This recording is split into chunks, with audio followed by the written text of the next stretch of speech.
Kasturiji, Swami's biographer, was once so intimate with Swami in his divine presence. He was so overwhelmed with Swami that he asked Swami, "Swami, who are you really?" And Bhagavan very spontaneously burst forth with this poem describing himself. And Swami described himself like this. He said, "Sarvarupadharam Shantam." I have assumed all the forms in the entire creation, and yet I am the unassuming, silent substratum. Sarvanamadharam Shivam. Every form goes with a name. This has a form. What is its name? A pen, a marker. This has a form. What is its name?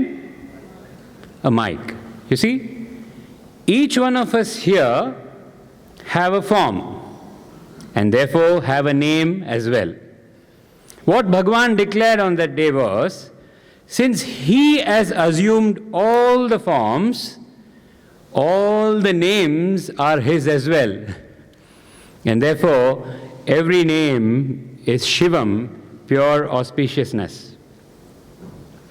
But then Swami went on to clarify and say, while I have become the multiplicity of what today scientists recognize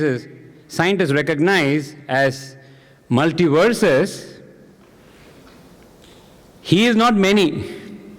Swami, who pervades as all of this creation, is only one. And therefore he said, Sat-Chit-Ananda Advaitam. Advaitam means I am not two, I am only one.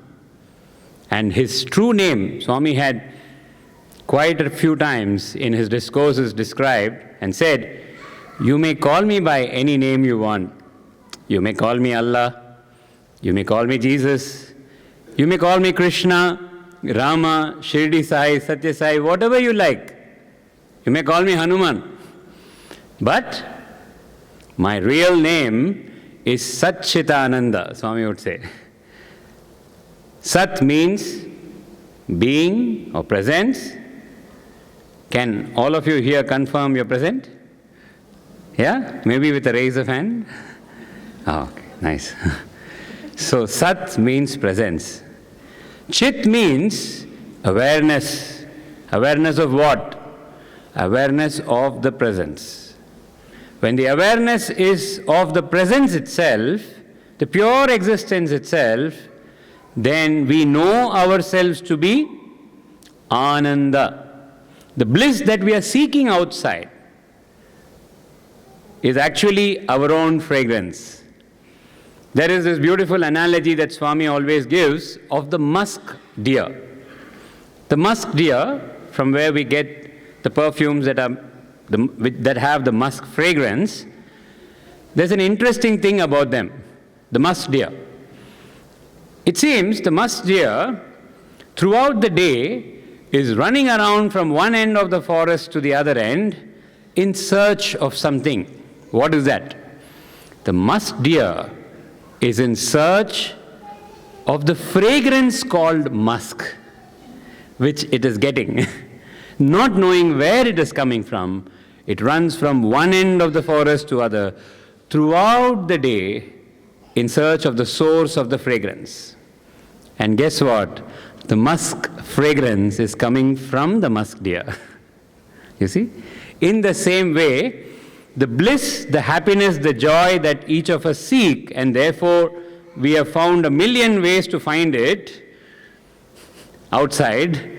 We are like the musk deer running from one end of the forest to the other end. But in reality, the fragrance of bliss, the fragrance of love, the fragrance of joy is our own fragrance.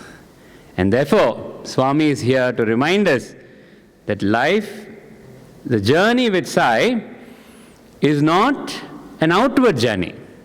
Journey with Sai is seek always inside. SAI is seek always inside. In some time we'll see inside what, who is seeking, and what really are you seeking, right?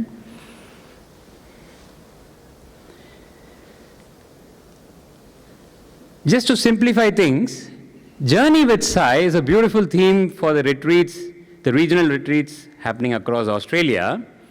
But then what we have done, we have actually threaded, because all of Australia is one united team, isn't it? And therefore, there's a thread that is running across sessions.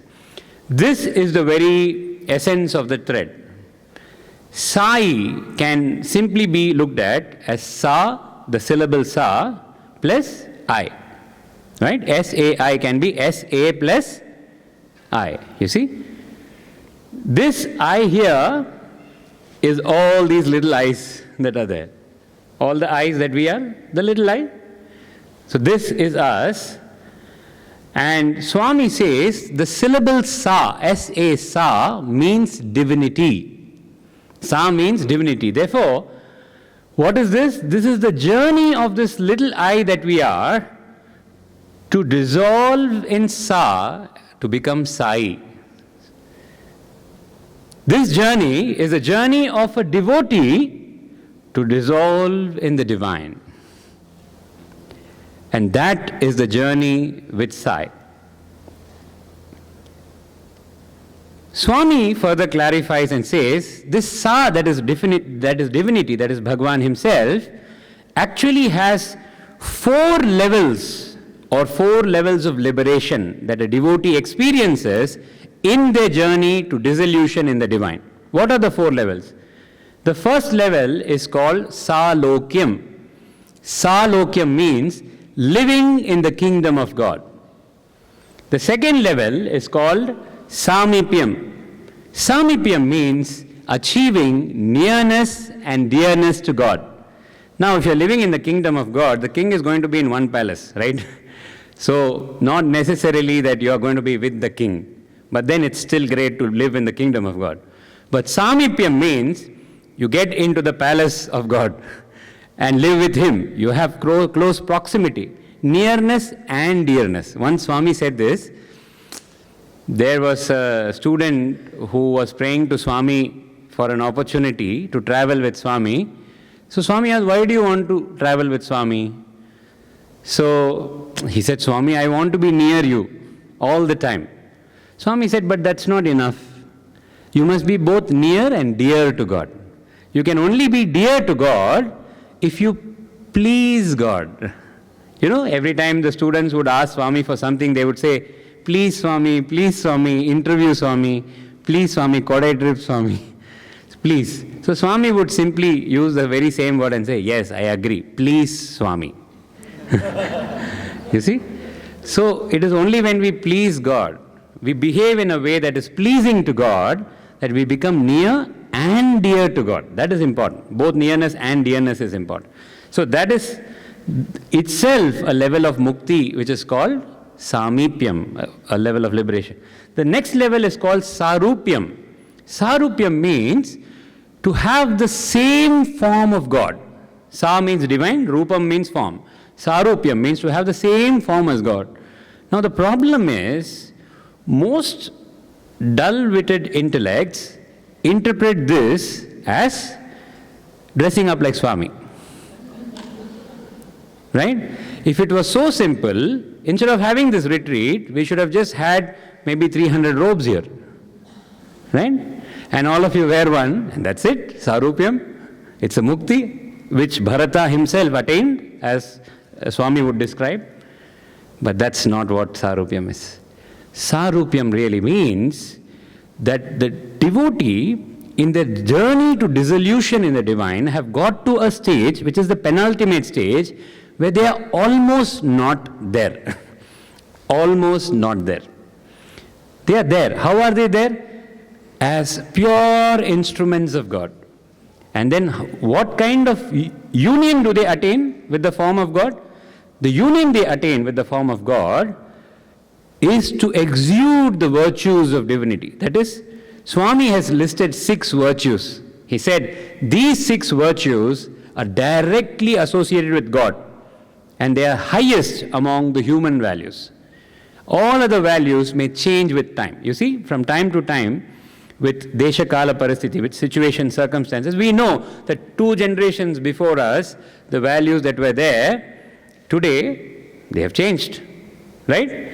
Those are changing values. But then there are these 6 that are unchanging. What are they? Swami writes this in Prema Vahini, the very first chapter. The English translation may have missed out on the exact 6, but what Swami says in Telugu is this. First is Daya, compassion. The second is Dakshinyamu, charitable nature. The ability to contribute to others' life selflessly, charitable nature. Right? Then Prema, love. Here, as a value, love means deep, genuine affection to all beings in the creation. You see? Prema. Kshama, forbearance. Ability to forgive and forbear.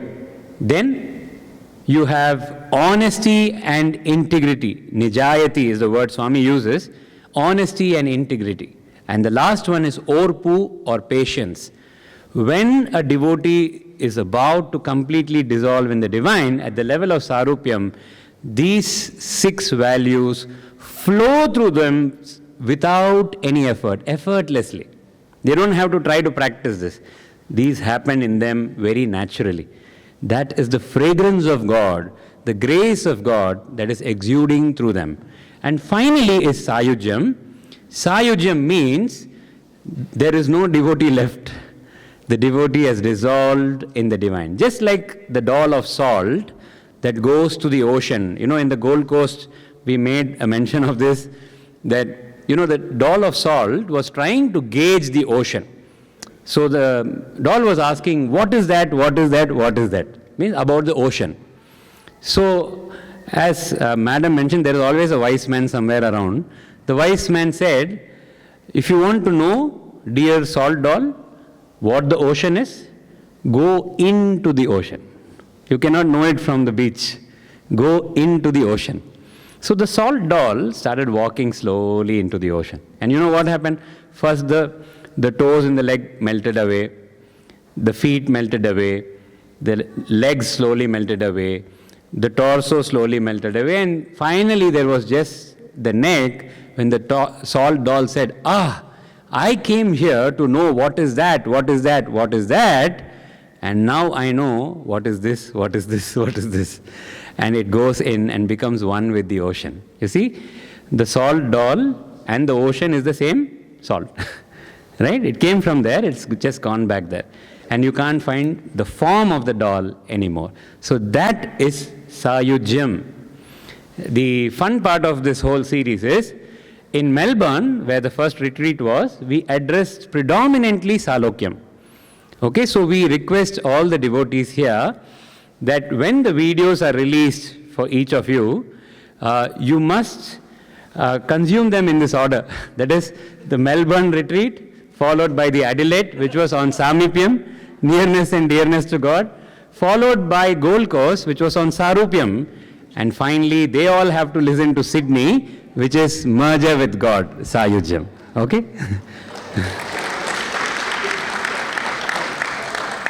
So today's topic, Sayujyam, is summarized by the first ever bhajan, as we all already saw. Even in Bhaj Goindam, the beautiful verse, it says Bhaj Goindam. I want to bring a new insight that may not be familiar. Bhaj Goindam, when Adi Shankaracharya, the great master of Advaitic teachings, had sung this, most people interpreted Bhaj Goindam as remember or think of Govinda, means God, Bhagwan, Krishna, right? Which is true. But there was a deep inner meaning and a secret to that, which is not prominently known. And that is what we will see here. Bhaj Goindam, what he meant by that was there was this scholar in Kashi who was continuously chanting a rule of Sanskrit grammar, right? He was chanting that. What was that? I'm sure you all know. What is that? Dukrin Karne, right? So he was going on chanting Dukrin Karne to memorize the rules of grammar. So Adi Shankaracharya, who was walking by, he heard that and he saw what he was doing and he knew he's wasting his life. So he said this, Bhaj Govindam, Bhaj Govindam, Govindam Bhaja Mudamate. Oh foolish mind, Govindam Bhaja. That is, what do you understand from that? Govindam Bhaja? Think of God, right? Samprapte Sannihite Kale, Samprapte Sannihite Kale, Nahi Rakshati Dukrin Karane. When the final movement becomes you, that is when the prana, the life breath has to leave this body, now you may not know, it's all hunky-dory. But when it actually has to leave, all that you are doing here is not going to come to your help, to your rescue. What will help then?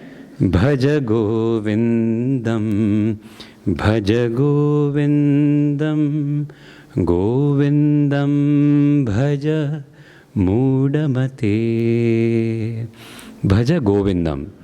But what he really meant here, what Adi Shankaracharya really meant here, Bhaja means, Bha means bhajan. That is to think of, ruminate, right? Bha also means effulgence of the Atma. The illumination of the self is Bha, as in Bhagavan. In Bhagavan, the Bha means the illumination of your own true self, right? Ja means Japa. Japa means what? What do we do in Japa? Om Shri Sai Ram, Om Shri Sai Ram, Om Shri Sai Ram, Om Shri Sai Ram. Coffee is ready? Om Shri Sai Ram, Om Shri Sai Ram, Om Shri Sai Ram. Acha, the clothes are ironed? Om Shri Sai Ram, Om Shri Sai Ram. See, this is Japa. But the real Japa is without the coffee and the clothes ironed, right?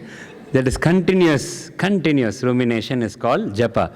Of what? Bha means spiritual effulgence, the true self that we are, which is Bhagavan himself. The true self that we are is Bhagavan himself. That is Bha of the Bhagavan. And Ja means Japa, constant attention on the self. When you have constant attention on the self, the devotee loses their identity only to recognize there is only Bhagavan.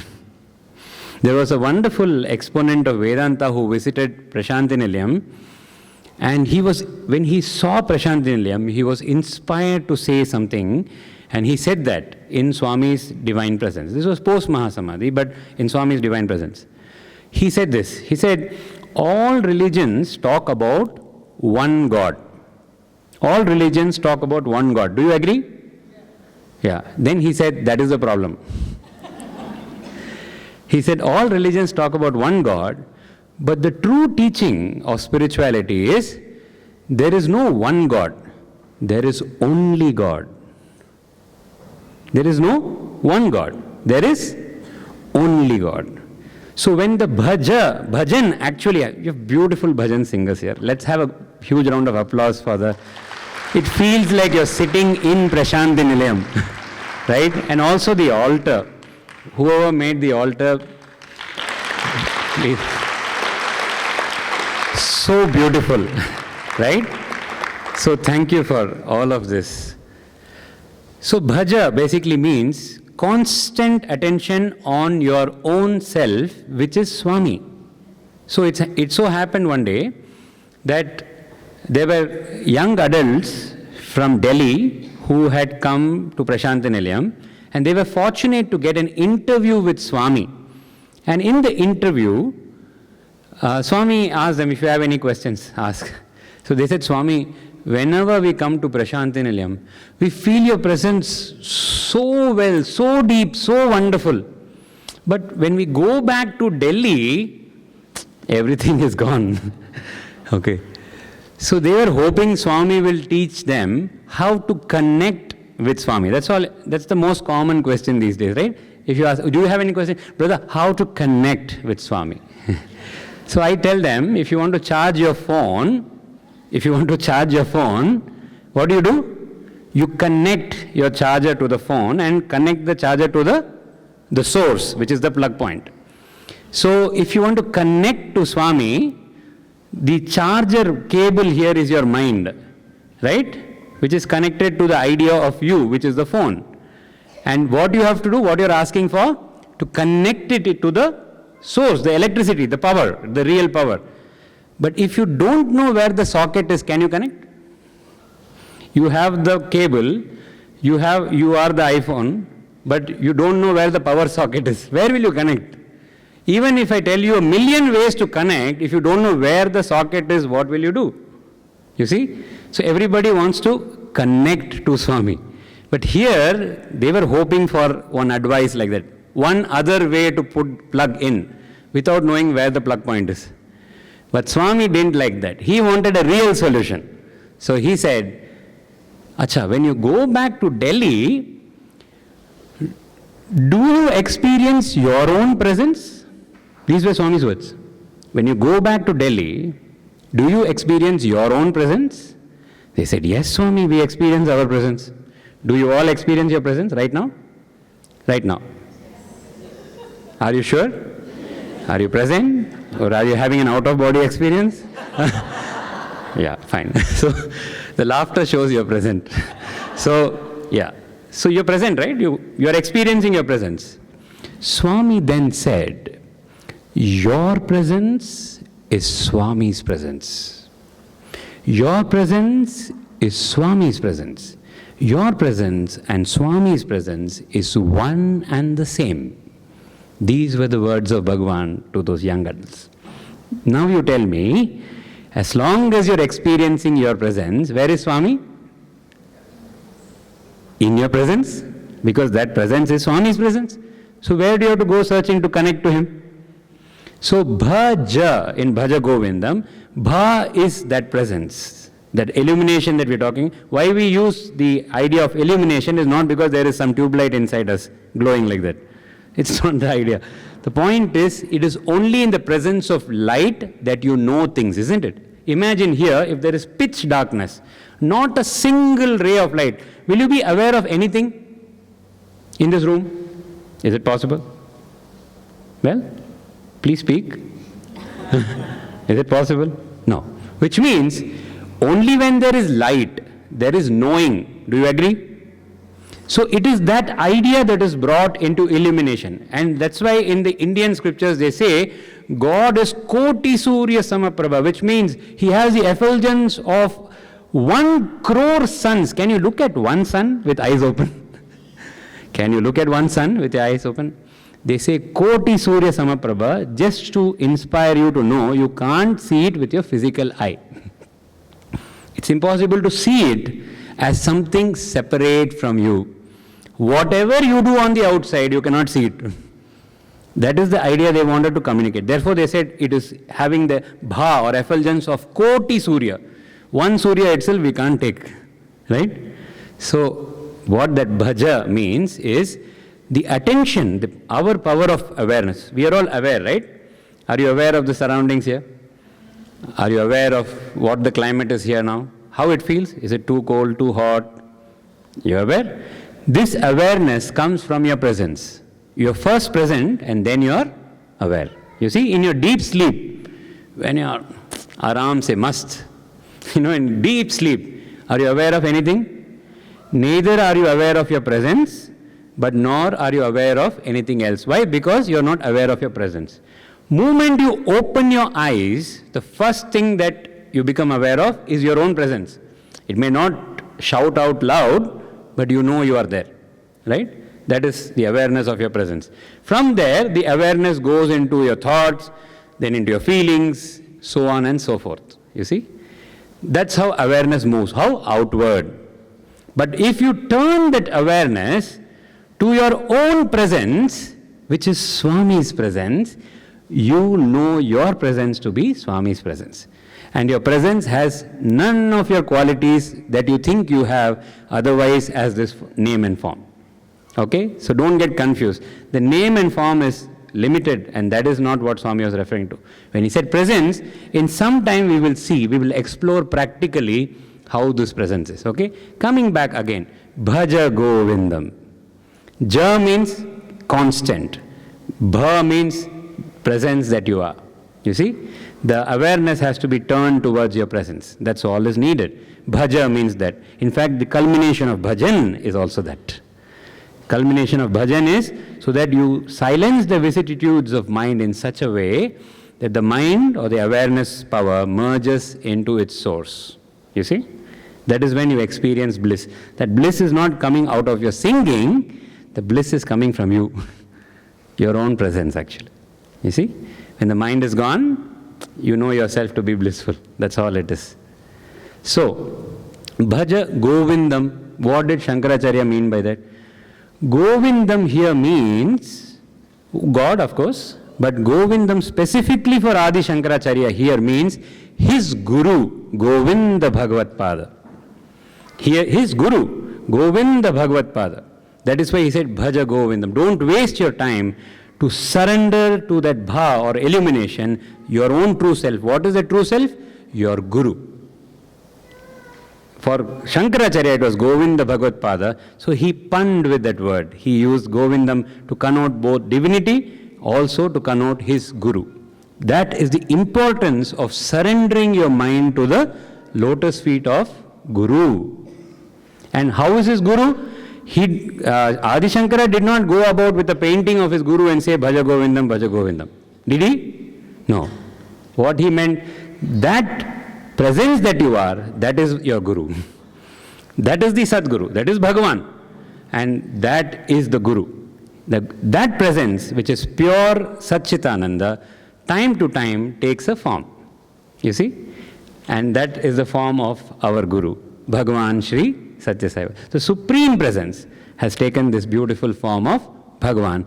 And what is the first thing that he sang when he declared his avatarhood? Manasa Bhajare Guru Charanam. Right? Now what we have to understand is, what is that kind of Guru to whom this mind must be surrendered? Okay? So I am going to tell you, there are going to be 2-3 puzzles in this series, right? There are going to be 2-3 puzzles. First one is what we are going to do now. Please be alert, because if you miss the story, you can't solve the puzzle. It's as simple as that. Okay? So be alert. Because we are in school, I'm not taking you back to school. This is higher learning. Shri Satya Sai, higher learning this is. But though it's in the school. Okay? So, listen to this carefully. Who is the Guru to whom the mind must be surrendered? Manasa Bhajare Guru Charanam. So, the story starts. There was once a traveler who had traveled for such a long distance that he lost his way. He forgot where he came from. What is his original village?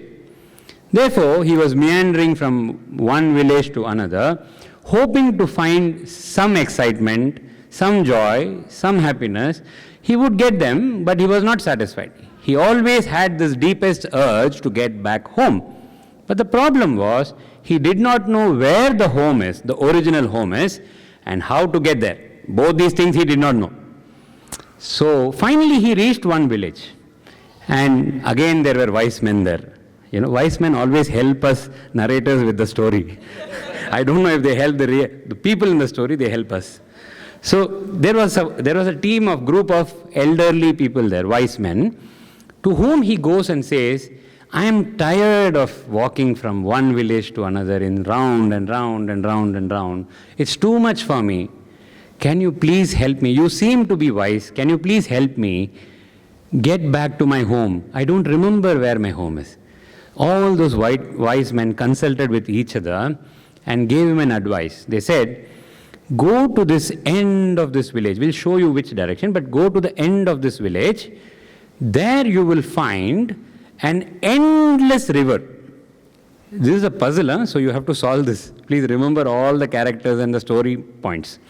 So go to the end of the village and you will find an endless river. Means the other bank is not visible to you. That kind of a vast river, like the ocean, but it's a river.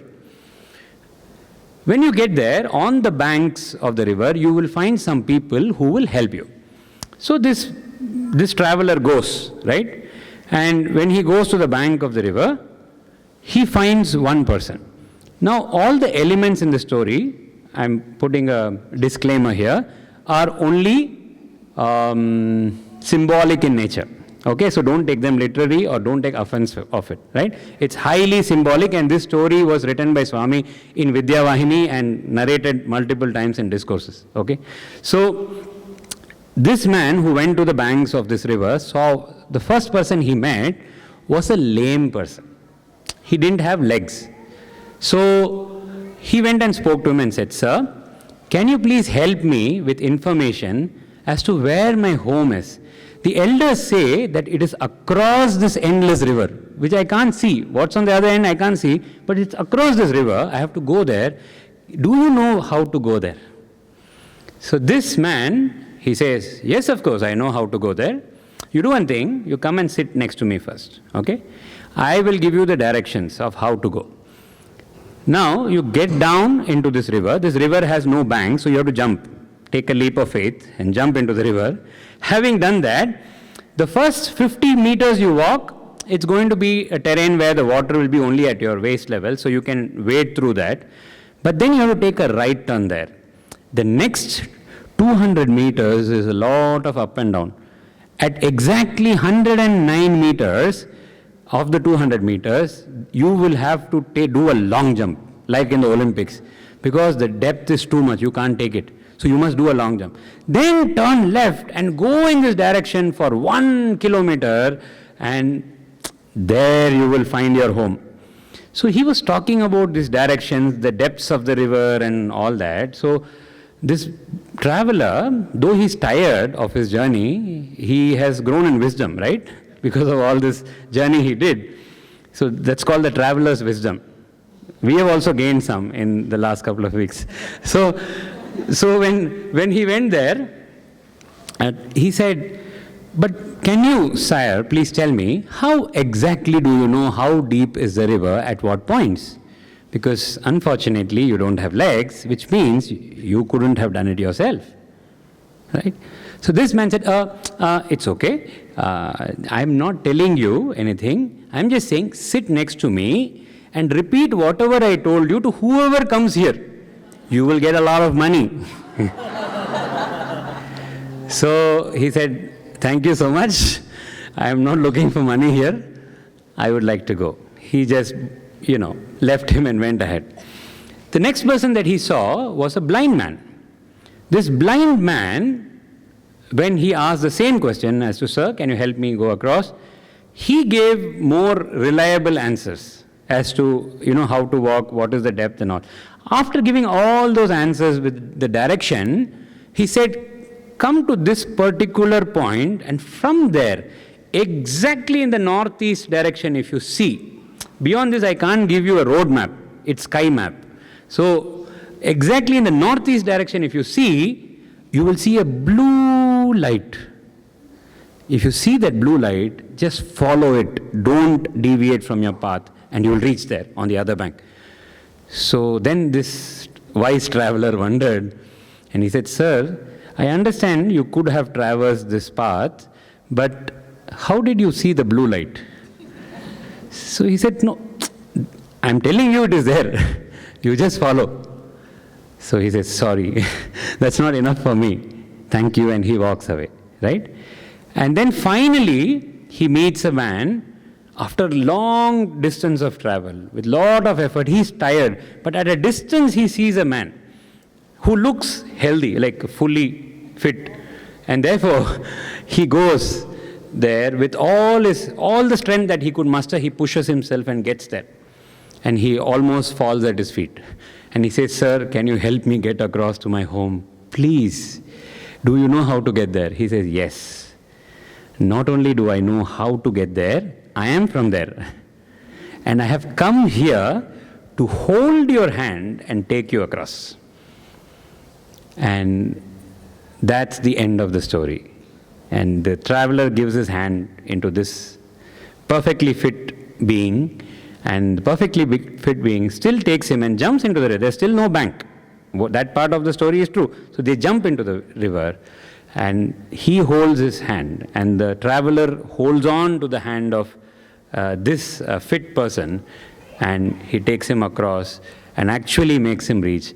And when he reaches his hometown, his true original village, suddenly he sees his vision is transformed. Everybody in this hometown of his look like him. Everybody, including the person who took him, everybody looks the same. This was his experience. This is the story. Now you tell me, who is this traveler? Yeah. All of us. Meaning? Human being. Of course, I think only human beings are here. Yeah, but I'm just joking. But You and me and everybody who's on the earth is a traveler. Is a traveler. Okay, so every seeker is a traveler, right? Very nice. Thank you. Yeah? Okay, second, what is the village that this traveler is moving around? Huh? I'll give you a hint. I forgot to mention that in the story, so it's my mistake. So the village name where he was wandering around, that township or that village was called Panchanagari. So what is this village? Not the same, only you get only one chance, sorry. Yes, sister. Could be the organization that we're a part of, the 5 values. That's a nice interpretation. Yeah, I like that. Sorry, brother, I'm not going to give it to you again. No. Oh, that's interesting as well. Yeah. Anybody else? Senses. Yeah? The world. And why is it Panchanagari? Pancha means 5. The world that is made of 5 elements. You see, all of you are there. The world that is made of 5 elements. That's where this traveler is traversing. But the traveler has forgotten his home. I will get to that. Now, the traveler meets a group of elderly people who are seated there in that village. Who are those group of, what do they signify? The elderly in the village, what do they signify? Preceptors? The rishis, the seers. No, okay. Yeah, everybody is nearby, close by, but not bullseye. So the elderly in the story represent Satsanga. Satsang. Only in Satsang do you get a direction. You see? They give him a direction as to where to go. This direction comes only through Satsang. So that is Satsang. Okay. Next, what is the river that he approached, which is endless? You can't see the other side. Whether by default I'll come back to you if nobody answers. Yeah? Yes, sir.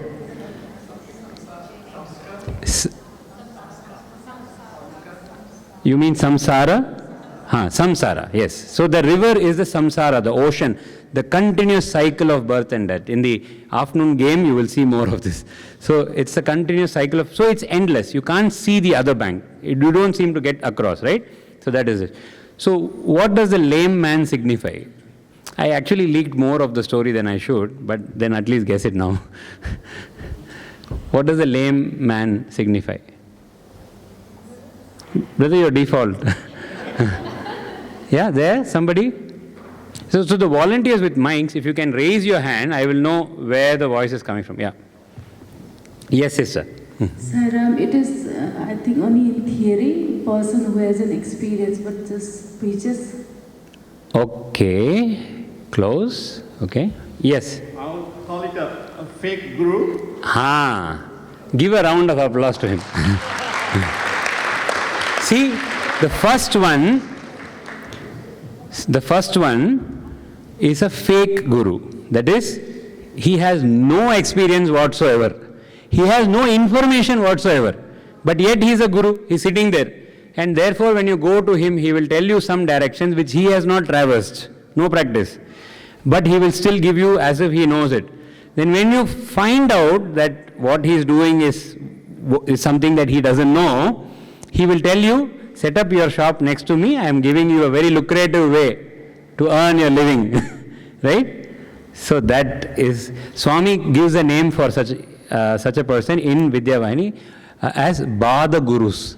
Bada means who are a problem, difficulties. They are a burden on you. Guru is supposed to remove the burden, but Guru also means weight. Do you know that in Sanskrit, Guru is the one, Guru means one who dispels darkness. But Guru also means weight, heavy. So this first kind of Guru is a Bada Guru because he is a burden on us. He is there to take away all your money, but he is of no use to you. Thank you for that, brother. Wonderful. So who is the next person, the blind person? Quickly, you won't give me time later, there's so much to do. Be quick. You should have thought of this by now, please. Who is the blind man? Who has got no knowledge? No. Yes.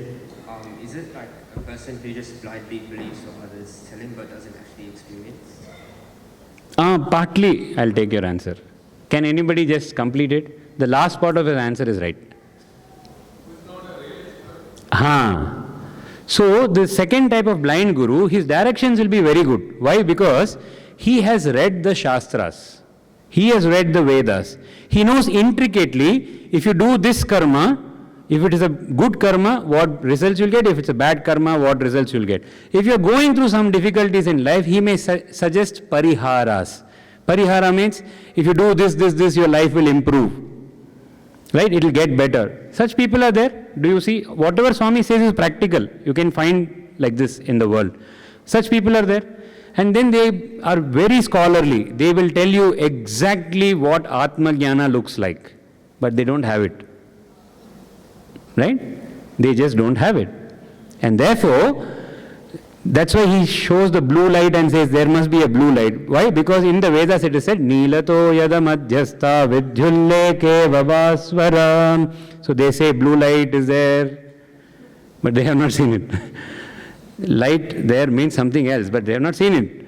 So therefore, what happens? They becomes Bodha Gurus according to Swami. Bodha Gurus means they can preach to you. Like somebody mentioned preachers, they can preach to you very well. And what they are saying has got solid authenticity in terms of content. Why? Because it's coming from the Vedas or from the scriptures. So you will find it across religion. So any scripture for that matter. Right? So they are called Bodha Gurus because they are preaching you. First is Bada Guru, the one who is a burden on your head. The second one is a Bodha Guru. They will fill your head with information. They can also give you some world level solutions. But to get across to your home, can they do that? No. So the Bada Guru you have to avoid. Bodha Gurus, you can listen to them because they are still speaking the truth enshrined in the scriptures. But don't surrender your mind to them. Why? Because they don't have a direct experience. So somebody may give eloquent lectures on the Upanishad. Don't surrender your mind to them. Please understand this. Yeah? Eloquence is not the realization of truth. In fact, where speech and thoughts end, their realization begins. Where speech and thoughts end, their realization begins. Right? So eloquence is not that. Now the last one, the healthy one.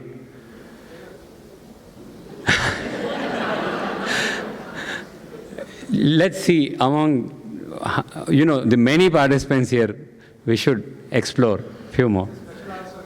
Yes, I will definitely listen to your default. I will definitely come back to you, even if somebody else gets it right. Okay, yeah. Yeah? Amma? Avatar. Beautiful.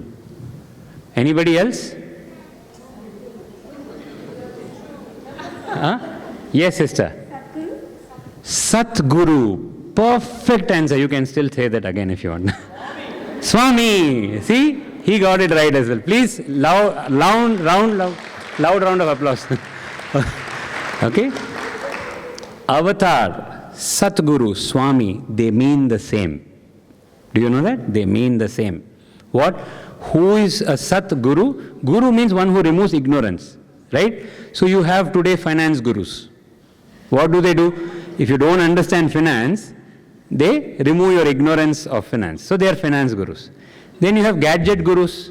So many gadgets coming into the world, you definitely need a guru to tell you what's the right thing. You just Google and you look for gadget gurus who can explain which model of iPhone is better, or iPhone or Samsung. What is it, Android? How do you know? That's because they have intricate information about how it works. So you're looking forward to remove your ignorance with their help. So they're gadget gurus. But if you want to remove the ignorance, as Auntie mentioned, avidya, that is ignorance about who you really are. If you want to remove that, you need a guru who would remove ignorance that is covering Sat or truth. Truth means presence. Sat means presence, your own presence. Because you're not aware how to turn the mind inward. To show you that, only Sadguru's grace will help, nothing else. Satguru means Bhagavan. Satguru means avatar. Nobody else can claim to be Satguru. Why? Satguru means the one who is in a constant state of realization and therefore has come here to take you and go across. That's why he says, not only do I know where it is, I am from there. I have come here with only one purpose, to take you back home. You see? So such a guru, and Bhagavan makes it very clear in Satya Sai Vahini. Are you aware of Satya Sai Vahini? So in Satya Sai Vahini, it's possibly the most beautiful Vahini. All Vahinis are beautiful. But in this context, to understand this point, you must read Satya Sai Vahini. Swami says, the only Satguru is an avatar. Means they are already realized. They are from that village, original village. But they come here to take us and go. When they come, they are called avatars. You see, Swami has come. Swami doesn't belong to this time. He's timeless. But he comes, he assumes a form in time to make us also timeless. Not make us, to just show us that we are already timeless. You see? Okay. So I hope Manasa Bhajare Guru Charanam is clear, because that is the theme for today. Now we have to quickly browse through a lot of content. Okay. Why should we do sadhana?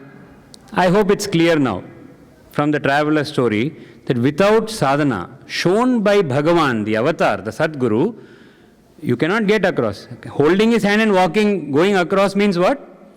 Whatever sadhana that Swami has given us, we implicitly obey. We implicitly do that sadhana. That is holding his hand. Taking across, he will do. Don't worry about that. He is perfect in his duty. Holding his hand, we have to do. That is doing sadhana. Okay? So, why should we do sadhana? Yes. But in brief, if I am to say, it so happened once in an interview room, Swami was seated and there were a few students and devotees in the interview room, and Swami asked them a question. Do you know Subhadra? They said, yes, Swami, we know Subhadra. Who is Subhadra? They said, Swami, Krishna's sister and Arjuna's wife. So Swami went on to ask, one day, do you know the story that one day Krishna calls Arjuna and tells him that ready your chariot, take Subhadra in the chariot, go to the banks of Yamuna and tell her that I have told her. Tell her that I have told her. Krishna has told her it is time. She will understand and she will do the needful. What you must do after that is walk back to the chariot without turning around and seeing after you drop her, and come back to me and report to me. So Arjuna understands and he is shattered, but he has to follow the divine command. He readies his chariot. He himself is the charioteer, and he makes Subhadra come with him, goes to the banks of Yamuna, and then says, Subhadre, Krishna has said this, and I have to communicate it to you. He says it is time. Subhadra too understood the words of the divine, and then she bade her farewell to Arjuna and walks into Jala Samadhi, into the river. When she does that, Arjuna, who was going back, because of his intense attachment to his wife, he forgets the divine command and he turns around and sees. And you know what he sees?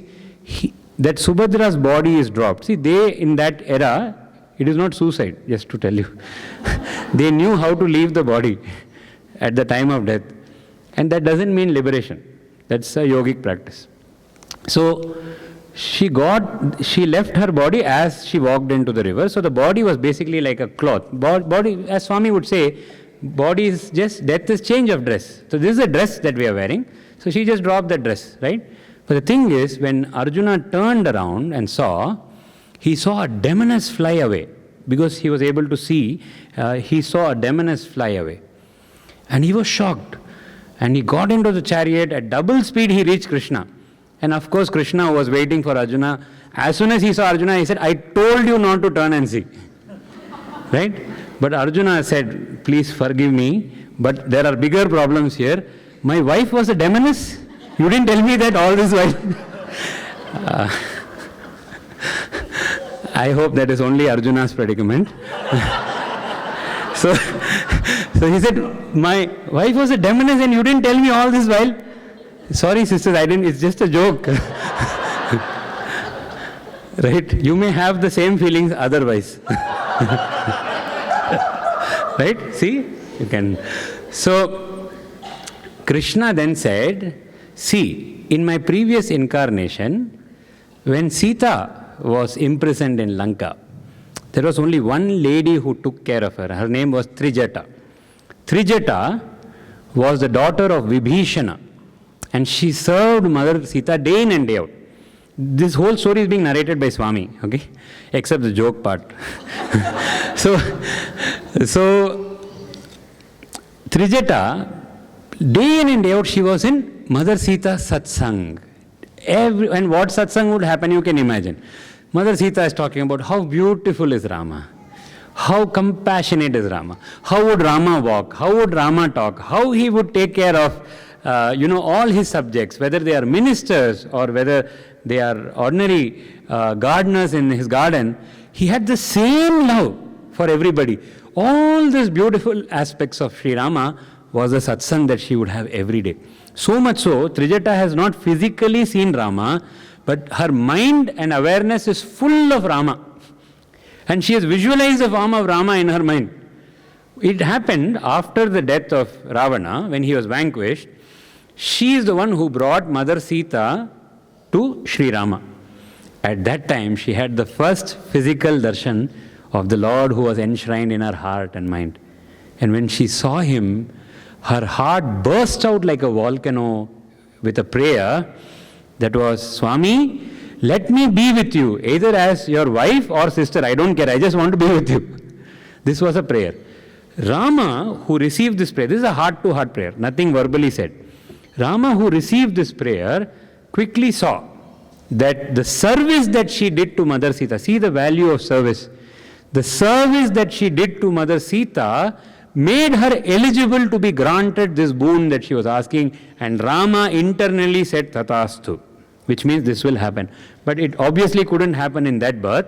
So Sri Rama eventually came as Krishna. In between there was an incarnation where the Narayana Tattva was born as Rishi Nara and Narayana in the Himalayas, in Badrinath. Right?